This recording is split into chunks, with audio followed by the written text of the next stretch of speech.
अस्सलाम वालेकुम, this is your mentor Mohit. Welcome to commerce skills. तो ये लेक्चर नंबर 26 है अमेज़न एफपीए होलसेल सीरीज़ 2025 का।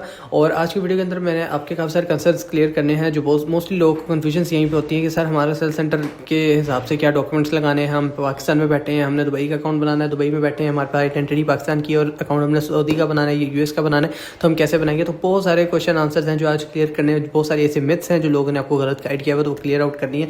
सबसे पहले मैं बता दूँ कि अगर किसी ने सेलर अकाउंट बनाना है तो आप मुझसे कॉन्टैक्ट कर सकते हैं। प्रोफेशनली एक्टिव अकाउंट आपका बनेगा तो +923247104848 के ऊपर आपको कॉन्टैक्ट करना पड़ेगा, ठीक है। वहाँ पे आप आगे मुझसे कॉन्टैक्ट करें, डिटेल्स दें, डॉक्यूमेंट्स दें, आपका इंशाल्लाह अकाउंट एक्टिव 100% एक्टिव बनेगा अकाउंट। साथ आपका जो है डॉक्यूमेंट्स बिल्कुल वेरीफाइड होंगे, कभी किसी किस्म का कोई इशू नहीं आएगा। वीडियो कॉल वेरिफिकेशन भी करवाना मेरा ही काम है। अगर आप सारे डॉक्यूमेंट्स खुद भी अकाउंट बना लेते हो, वीडियो कॉल वेरिफिकेशन आपको आ जाती है, तब भी आप मुझसे कॉन्टैक्ट कर सकते हो। सर हमने वीडियो कॉल वेरिफिकेशन करनी है तो उसके लिए अब हमें प्रिपेयर कर दें, तो उसके भी जो चार्जेस हैं वो भी आपको बता दिए जाएंगे। मगर जो है आप सबसे बेस्ट ऑप्शन है कि आप सारा कुछ हमसे करवाएं। अगर आपका एलएलसी के ऊपर है तो एलएलसी भी आप हमसे लगवाएं। आपका जो है अगर पाकिस्तानी या इंडिविजुअल आपने अकाउंट बनाना है, चाहे किसी भी कंट्री में रह के बनाना है, तब भी आप हमसे ही कॉन्टैक्ट करें, क्योंकि यहाँ पे बहुत सेंसिटिव चीज़ है। अगर आप छोटी सी गलती करते हैं आपके एलएलसी के डॉक्यूमेंट्स वेस्ट आउट हो जाएंगे। इसलिए बेहतर है कि आप खुद ना बनाइएगा, क्योंकि एलएलसी वाला ज़्यादा सेंसिटिव काम होता है, क्योंकि उसके अंदर आपकी एलएलसी के ऊपर पैसे लगे होते हैं। और दूसरी बात, अकाउंट बनाने का लोगों को आइडिया नहीं होता और वहाँ पर लोग गलती कर देते हैं।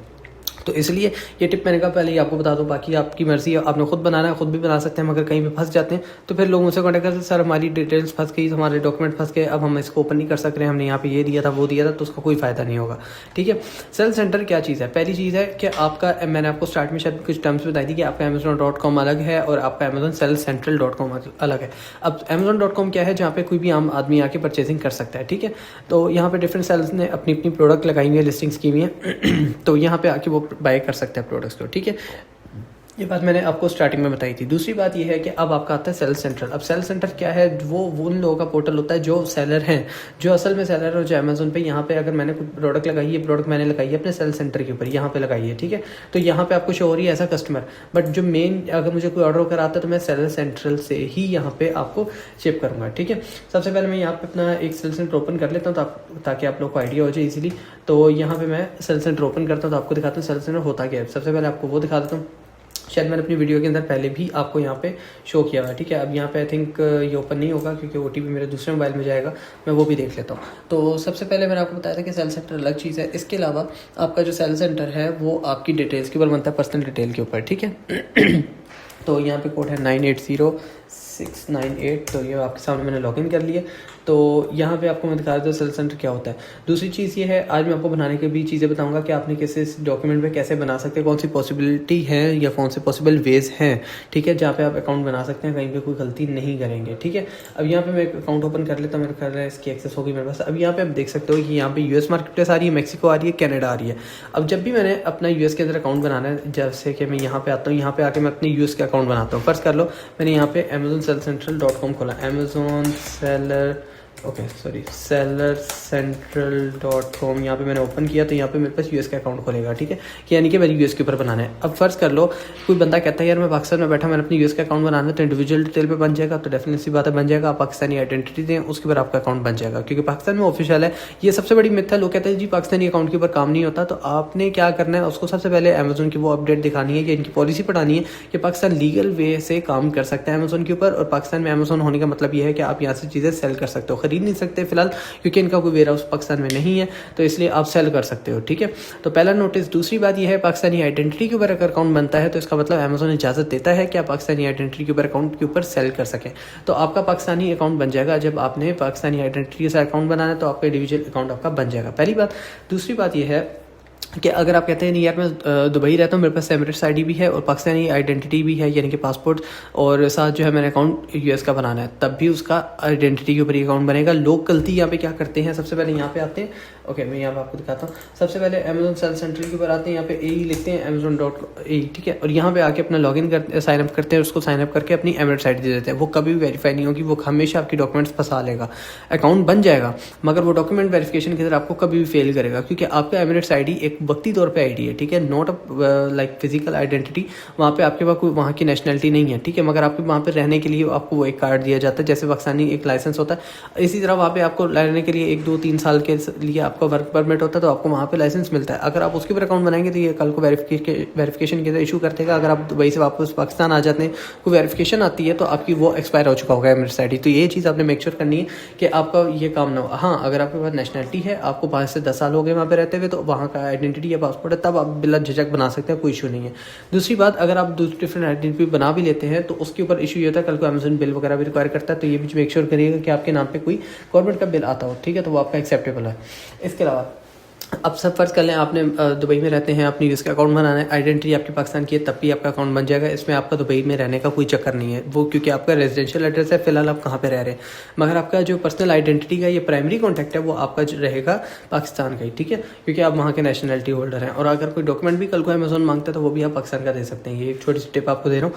अच्छा, यहाँ पे ये स्टोर बना हुआ है जैसे आपका यूएस का बना हुआ है। जब भी आपका अमेजोन का स्टोर को बनता है तो उसके अंदर मार्केट प्लेसेस ऐड होती हैं। अब ये क्या है, market Mexico, Canada, US market places है, मगर अकाउंट हमारा किधर का बना है, यूएस का ही बना है। क्योंकि जब आप यूएस का अकाउंट बनाते हो तो उसके अंदर आपको 2 मार्केट प्लेस एक्स्ट्रा मिलती हैं, क्योंकि यूएस के साथ ही लगती है मैक्सिको भी और आपका कनाडा भी।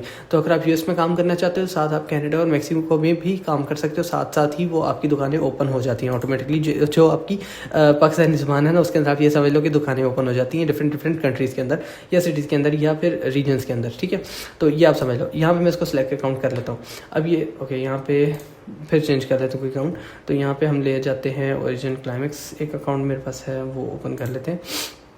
अच्छा, ये देखो, अब ये दूसरा अकाउंट है। अब यहाँ पे यूएस की तो आ रही है मार्केट प्लेस, मगर यहाँ पे यूके की भी आ रही है। जब आपकी यूके की मार्केट प्लेस ऐड होगी तो ये यूरोप साइड है, तो यूरोप साइड के अंदर 10 से 12 स्टेट्स आती है। जैसे आपका Germany, France, Ireland, Italy, Mexico, Netherland, Poland वगैरह, ये सारी आपकी आ जाएंगी, ठीक है। यूके के अंदर 10 से 12 स्टेट्स आती हैं, तो वो आपकी सारी उसके अंदर ऐड हो जाएंगी। या फिर जो यूरोप की कंट्रीज़ आती है, तो जब आप यूके का अकाउंट बनाएंगे उसके अंदर आपके पास ये सारी आ रही होंगी। इसके अलावा जब आप यूएस का बनाएंगे तो आपने मेक श्योर करना है कि इसके अंदर आपकी 3 ही मार्केट प्लेस आएंगी, यूएस, कनाडा और मैक्सिको। अब आप कहते हैं कि अगर हम दुबई में बनाते हैं तो दुबई के अंदर आपने अगर बनाना है तो आप जो दुबई के अंदर बनाएंगे तो उसके अंदर आपको मोस्ट प्रोबेबली चांसेस है कि आपको एसए की मार्केट मिले, यानी कि सऊदीया की मार्केट मिले। और अगर नहीं मिलती तो आपको बाद में ऑप्शन मिलता है कि आप वो भी ओपन कर सकते हैं दुबई के अकाउंट के ऊपर ही। सबसे पहले ये है कि आपने अगर जो है आपने अगर यूएस का अकाउंट बनाया, अब बाद में अब हम वापस बैक टू दुबई पे आते हैं। अगर आपके पास आइडेंटिटी पाकिस्तान है, दुबई में आप रहते हैं और अपने यूएस का अकाउंट बनाना है, तो हमेशा आप एड्रेस आप अपना पाकिस्तान का और दुबई का ही देंगे, क्योंकि जहाँ पे भी आप रह रहे हैं वहीं का देंगे। वो आप बाद में भी चेंज कर सकते हैं, उसका मसला नहीं। मगर जो आइडेंटिटी का, नेशनल आइडेंटिटी का जो एड्रेस है, जो आपकी प्राइमरी कॉन्टैक्ट है जिसको हम कहते हैं, तो वो आपका कभी चेंज नहीं होगा। ये आपने बात मेक श्योर करनी है। अगर आप आइडेंटिटी पाकिस्तान का लगा रहे हैं तो वो हमेशा पाकिस्तान का ही लगा रहेगा, वो आपका कभी चेंज नहीं होगा। हाँ, रेजिडेंशियल एड्रेस चाहे आप दुबई में रहे, सऊदीया में रहे, अमेरिका में रहे, ऑस्ट्रेलिया में रहेंगे, जापान में रहें, कहीं पे भी रहें, तो आपको उसको बार बार चेंज कर सकते हैं, उसका कोई इशू नहीं है, क्योंकि आप फिलहाल वहाँ पे रह रहे हैं, परमानेंट वहाँ पे नहीं रह रहे, ठीक है। तो ये चीज़ आपने मेक श्योर करनी है। अब यहाँ पे मेरे पास 2 चीज़ें आ रही, 2 कंट्रीज़ आ रही हैं, यूएस पे भी आ रहा है। अब यहाँ पे क्या है कि इनकी अलग अलग दुकानें खुली हैं अलग अलग कंट्रीज़ के अंदर और अलग स्टेट्स के अंदर भी। अमेजोन इजाज़त दे रहा है, आप खोल सकते हैं एक ही अकाउंट के ऊपर, वरना पहले क्या होता था, आप एक आइडेंटिटी के ऊपर यूएस का भी अकाउंट बनाते थे, दुबई का भी बनाते थे, वो आपस में लिंक हो जाते थे। अब अमेजोन ने आपको समझ लिया एक ऑप्शन दिया हुआ है ग्लोबल मार्केट प्लेसेस का, जो अब के टाइम पे 4 से 6 साल पहले का जो ऑप्शन है, ग्लोबल मार्केट प्लेसेस का ऑप्शन है। अब आप एक ही आइडेंटिटी के ऊपर रहते हुए, एक ही डिटेल के ऊपर रहते हुए, चाहे आप कहते हैं कि यार मैंने यूएस का अकाउंट बनाना है पाकिस्तानी आइडेंटिटी पे, तो आपने बना लिया। आप कहते हैं मैंने इसके ऊपर यूके ओपन करना है, आप सिंपली एक क्लिक पे अपना यूके का मार्केट प्लेस ओपन कर सकते हैं, बट उसका कुछ तरीका खुद से ओपन ना करिएगा वरना फंस जाएंगे। दूसरी बात यह है कि यहाँ पे आप कहते हैं हमने दुबई में भी सेल करना है, तो दुबई को भी ओपन कर सकते हैं। जिस मार्केट प्लेस में काम करना चाहते हैं उसको ओपन कर सकते हैं। अब आप कहते हैं कि सर एलएलसी की बात कर लेते हैं। अब एलएलसी की बात कर लें तो एलएलसी के अंदर क्या है कि आपने फर्ज कर लो यूएस का अकाउंट बनाना है, यूएस के लिए एलएलसी रिक्वायर्ड होती है। यूके में अकाउंट बनाना है तो यूके के अंदर आपको एलटीडी रिक्वायर्ड होती है, यानी कि लिमिटेड कंपनी। इसके अलावा आपने आजकल जो यूएई में भी इशू चल रहा है वो ये चल रहा है, इनका ट्रेडिंग लाइसेंस मिलता है, वो आपके पास हो तो फिर आप कंपनी के ऊपर ही डायरेक्ट यूएई की कंपनी के ऊपर अकाउंट बना सकते हो, वरना आप यूएस के एलएलसी के ऊपर भी दुबई का अकाउंट बना सकते हो। तो ये काफ़ी ज़्यादा टर्मिनोलॉजी से आप इसको समझने बैठोगे ना कंफ्यूज हो जाओगे, तो इतना आसान नहीं। इसलिए मैंने आपको स्टार्टिंग में ही कहा था कि जब भी आपने अकाउंट बनाना है, खासतौर पर एलएलसी वाला, तो अपने एलएलसी को हमेशा बचाना है। और आपने जो है मुझसे कॉन्टैक्ट करना है, मैं आपको अकाउंट बना के दूंगा। चाहे आपकी कोई भी आइडेंटिटी है, कहीं की भी एलएलसी है, वो आपका अकाउंट बनेगा वेरीफाइड अकाउंट, और आपकी वेरिफिकेशन भी क्लियर आउट करवाना मेरा काम है। तो ये चीज़ है, आपने खुद अकाउंट नहीं बनाना। अब जैसे यूएस का अकाउंट बना है, इन्होंने अपनी आइडेंटिटी भी यूएस का अकाउंट बनाया, साथ यूके का अकाउंट बनाया, और ये होता है सेल सेंटर। अब जो ये वाला पोर्टल है, जो यहाँ पे आपका जो बाइंग पोर्टल है, ये किस तरह का डिफरेंट है, ठीक है। यहाँ पे आपको मिलियंस ऑफ प्रोडक्ट्स देखने को मिल रही है, मगर ये सेल सेंटर है, इसके ऊपर आपको कुछ भी नहीं मिल रहा सिवाय 3-4 चीज़ों के और अपनी डिटेल्स वगैरह के, ठीक है। मगर सारा कुछ ऑपरेट यहीं से होता है। आपका कि यार हम यहाँ से ऐसे ऐसे करके लिस्ट कर लें, ऐसा कुछ नहीं होता। इसका हर चीज़ों का सिस्टम अलग होता है, ठीक है। आपने यहाँ पे सेल करना है तो आपको ये पोर्टल चाहिए, और अगर आपने बाय करना है तो आपको वो पोर्टल चाहिए। अभी आपको शायद वो लोग देख रहे होंगे वीडियो जो लाइक ओल्ड है, तो वो कहेंगे यार किस तरह बच्चों की तरह समझा रहा है। तो ये इसलिए बच्चों की तरह समझा रहा है क्योंकि बिगिनर लेवल सीरीज़ है, इसलिए थोड़ा समझाना इस तरह है। अच्छा, दूसरी बात यह है कि यहाँ पे आपको सारे ऑप्शन मिल जाते हैं, प्रोडक्ट की, इन्वेंट्री की, लिस्टिंग करने की, सारे ऑप्शन यहीं पे आपको देखने को मिल जाते हैं। आप यहीं से इसको ऑपरेट कर सकते हैं। मगर बात हम कर रहे हैं अकाउंट क्रिएशन की। अकाउंट क्रिएशन के अंदर सबसे ज़्यादा इंपॉर्टेंट है आपकी डॉक्यूमेंट्स और आपकी वेरिफिकेशन। ये दो चीज़ें हैं जो मेन स्टेप हैं। ये अगर आप पास कर जाते हैं तो आपका जो है अकाउंट बन जाता है, और अगर आप यहाँ पे फेल होते हैं तो आप ओवरऑल फेल हो जाएंगे। तो इसलिए यहाँ पे फेल नहीं होना, आपने क्रिएट करना है। बहुत ज़्यादा कन्फ्यूजिंग चीज़ें हैं, जैसे मैंने आपको बताया कि यूएस के ही एलएलसी के ऊपर आपका दुबई का अकाउंट बन जाएगा, बट आप खुद बनाएंगे तो वहाँ पे फंस जाएंगे।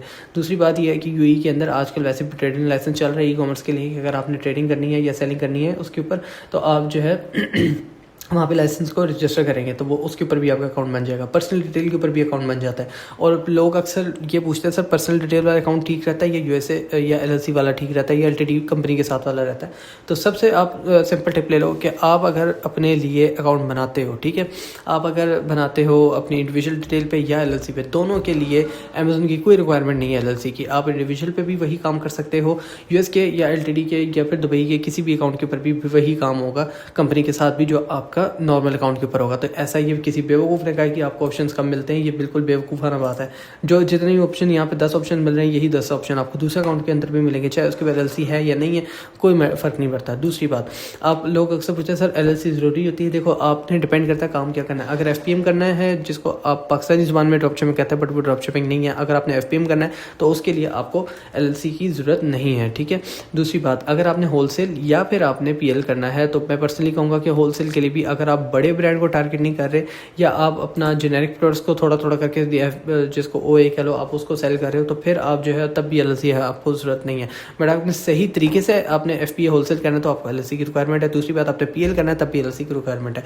अब एलएलसी की रिक्वायरमेंट अमेजोन को नहीं है, आपको अपने लिए है। पहली बात इसलिए कि आपने अगर इंटरनेशनल जो बैंक है उसको ओपन करना है, आपने वहाँ पे सेलिंग करनी है, ठीक है, तो वहाँ पे आपको उसके लिए आपको एलएलसी चाहिए। एसएसएन नंबर निकलवाने के लिए उसके लिए आपको ईआईएन चाहिए, तो ईआईएन के लिए आपको एलएलसी को क्रिएट करना पड़ेगा। या फिर अगर यूके में काम करना है तो उसके लिए आपको वैट नंबर वगैरह जो आपकी जीएसटी नंबर है वो आपको चाहिए होगा, तो इसलिए आपको अपने लिए वो चाहिए। और दूसरी बात, ब्रांड के पास अगर आप सेल लेने जाएंगे, ठीक है, जैसे मैं यहाँ पे सेल सेंटर यूएस का बना के बैठा हूँ, अगर मुझे जो है मैंने किसी स्टैनले के प्रोडक्ट के ब्रांड को टारगेट करना, तो ये मुझसे सबसे पहले मेरा यही नंबर मांगेंगे ये, या फिर रीसेलर सर्टिफिकेट मांगेंगे।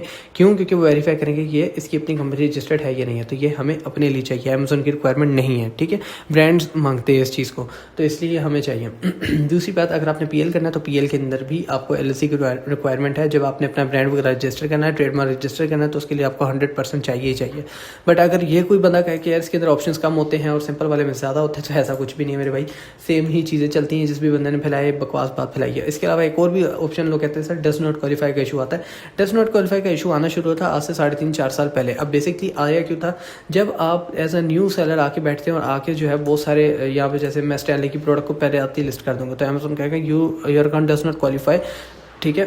अब वो क्यों कहेगा, वो इसलिए कहेगा कि आप एज अ न्यू सेलर आके इतने बड़े ब्रांड को टारगेट कैसे कर सकते हैं, ठीक है। तो इसलिए वो आपको कभी भी इजाज़त नहीं देगा उसको सेल करने के लिए, आपको यही एरर देगा। तो आप हमेशा छोटे ब्रांड को लिस्ट करोगे, जैसे कि मैंने स्टार्टिंग की अपनी काफ़ी सारी लेक्चर्स के अंदर ये बात आपको बताई हुई है। तो इसलिए जब भी आपका न्यू अकाउंट है उसके ऊपर यही शो करेगा। अब कोई बंदा आपको कहता नहीं एलएलसी वाले अकाउंट पे ऐसा शो नहीं करेगा, तो वो बेवकूफ़ है, गधा है। उससे बढ़ के कोई बेवकूफ़ आदमी नहीं है, क्योंकि ऐसा कुछ भी नहीं है। क्योंकि चाहे आपका एलएलसी अकाउंट है चाहे पर्सनल अकाउंट है तो वो न्यू, ठीक है। हम यहाँ पे बात अकाउंट की कर रहे हैं, डिटेल्स की तो बात ही नहीं कर रहे। तो अमेजोन को फर्क नहीं पड़ता आपने एलएलसी के ऊपर अकाउंट बनाया है या आपने पर्सनल डिटेल के ऊपर अकाउंट बनाया है। अगर आप लीगल तरीके से सही तरीके से सारी चीज़ों को लेकर चलते तो आप सिंपली भी काम कर सकते हैं।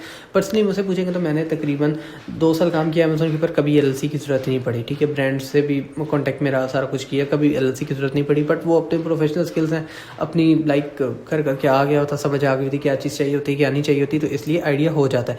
तो ये है सेल्स सेंटर, बट सबसे बेस्ट मशवरा है कि आप ये खुद ना बनाओ, इसमें बहुत सारी चीज़ें हैं जो बहुत क्रिटिकल है। इसके अलावा सेल्स सेंटर अकाउंट बनाने के लिए जो डॉक्यूमेंट्स वगैरह चाहिए उसके लिए भी आपको पर्सनली गाइड कर दिया जाएगा। इसके अलावा इसके रिगार्डिंग कुछ ओल्ड वीडियोज़ में मेरे चैनल के ऊपर पड़ी हुई हैं, तो आप वो भी चेकआउट कर सकते हैं। बाकी अगर आपको वीडियो पसंद आए और लेक्चर अच्छी तरह समझ आ रहे हो तो लाइक कमेंट शेयर जरूर कीजिएगा वीडियो को, और दोस्तों के साथ शेयर कीजिएगा। मिलते हैं नेक्स्ट वीडियो में। अल्लाह हाफिज़।